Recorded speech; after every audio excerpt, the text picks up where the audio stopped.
Diego Costa, the professional instigator. Some strikers score goals, Diego Costa starts wars. Watching him play feels less like football and more like a bar fight with a referee nearby.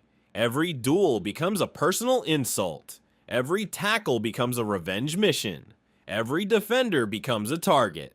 Costa didn't just want to beat you, he wanted to make you lose your mind. At Chelsea and Atlético Madrid, he turned center backs into emotional wrecks. One minute he was elbowing someone in the ribs, the next minute he was smiling like nothing happened. Defenders complained, referees struggled to control him, fans of opposing teams absolutely hated him. But his own fans adored him. Because behind the chaos, Costa was devastatingly effective. Goals, assists, relentless pressing, and a psychological edge that tilted matches before the ball even moved. The dark side, of course, was obvious. His temper exploded constantly, suspensions piled up, red cards arrived like scheduled deliveries. Beautiful? Not really. Effective? Absolutely. And Costa proved something important. Sometimes the most hated player on the pitch is also the most useful. But if Costa was football's instigator, the next man was football's master villain. Luis Suarez, genius with teeth. Some players are hated because they're aggressive. Luis Suarez is hated because he's unpredictable.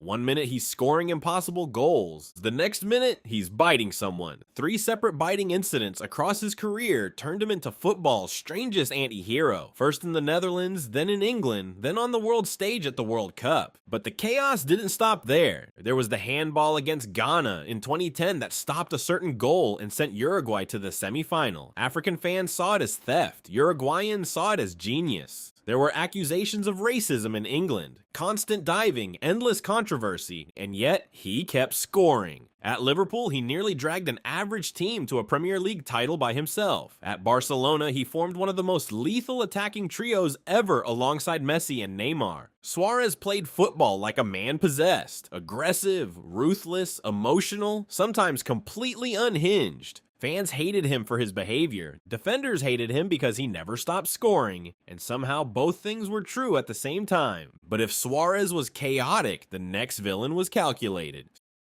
Sergio Ramos, the dark arts specialist. If football had a final boss, it might look like Sergio Ramos. Elegant passes, towering headers, perfect penalties, and a defensive playbook filled with tricks that would make a street magician jealous. Ramos didn't just defend, he manipulated the game, pulling shirts when referees couldn't see, nudging strikers off balance at the exact moment they jumped, drawing fouls, wasting seconds, bending every rule without quite breaking it. And then there was the moment that made millions of fans furious. The 2018 Champions League final. Ramos tangled arms with Mohamed Salah and dragged him down, injuring Liverpool's star and changing the entire match. Real Madrid won. Liverpool fans never forgot. Critics called it dirty, Ramos called it defending, and the trophies kept coming. Champions Leagues, La Liga titles, World Cups, European Championships, last-minute goals that felt like acts of destiny. He was hated because he pushed every boundary football allowed, but he also proved something uncomfortable. Sometimes the villains win, and sometimes they win a lot. But while Ramos operated in the shadows, the next player made sure everyone noticed him. Neymar, football's most divisive superstar.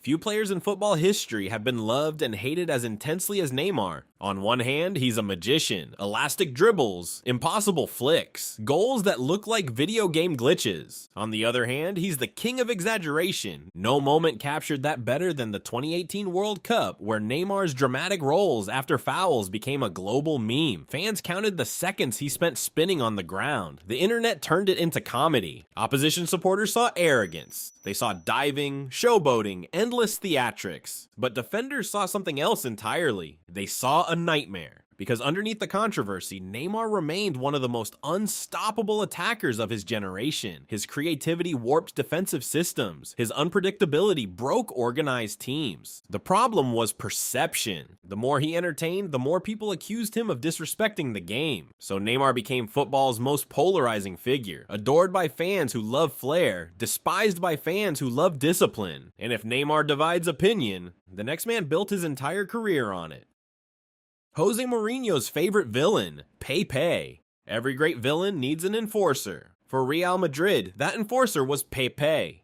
Watching him defend felt like watching controlled chaos, sliding tackles that looked half a second late, collisions that felt personal, reactions that exploded without warning. The most infamous moment came in 2009, when Pepe kicked and stamped on an opponent while he was already on the ground, an incident so shocking it earned him a 10-match suspension.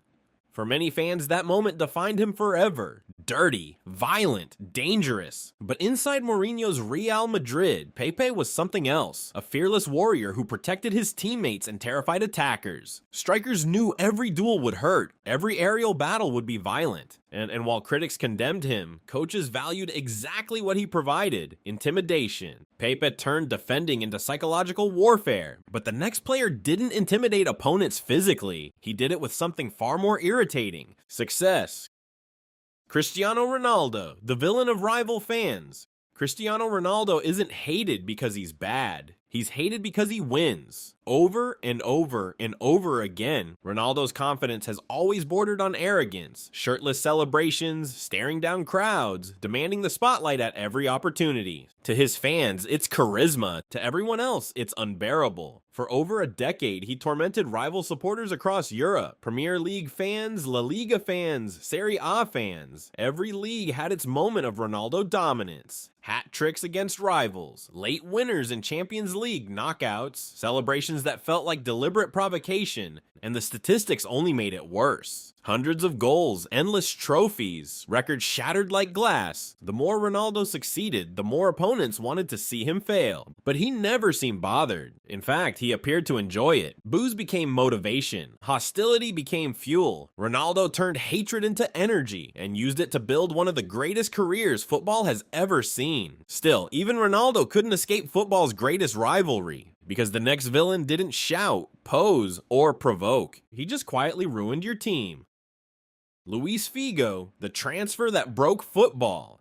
Sometimes hatred comes from a single decision. For Luis Figo, it was a transfer. In 2000, Figo shocked the football world by leaving Barcelona for their bitter rivals, Real Madrid. At the time, it was the most controversial move in football history. Barcelona fans felt betrayed. And when Figo returned to Camp Nou wearing white, chaos erupted. Coins rained down from the stands. Insults echoed across the stadium. And then came the moment that defined football rivalry forever. Someone threw a pig's head onto the pitch. It landed just meters away from Figo as he prepared to take a corner. It was absurd. It was hostile. It was unforgettable. Figo finished the match under constant abuse, becoming one of the most hated figures in Barcelona history overnight. All because he changed shirts. But sometimes hatred isn't about betrayal. Sometimes it's about attitude. Zlatan Ibrahimovic, the arrogant genius. Zlatan Ibrahimovic never tried to be humble. In fact, he made arrogance part of his brand. He once said the World Cup was nothing without him. He described himself as a lion among humans. He talked about Zlatan in the third person like a comic book character. For some fans, it was hilarious. For others, it was unbearable. But then Zlatan would step onto the pitch and then back it all up. Overhead kicks from impossible angles. Long-range rockets. Acrobatics that looked like martial arts. He scored everywhere. Netherlands, Italy, Spain, France, England, America. The arrogance made him a villain. The brilliance made him impossible to ignore. Zlatan turned ego into entertainment. And whether fans loved him or hated him, they always watched. But the next player proved you don't need arrogance to be hated. Sometimes you just need one moment. Marco Materazzi, the headbutt heard around the world.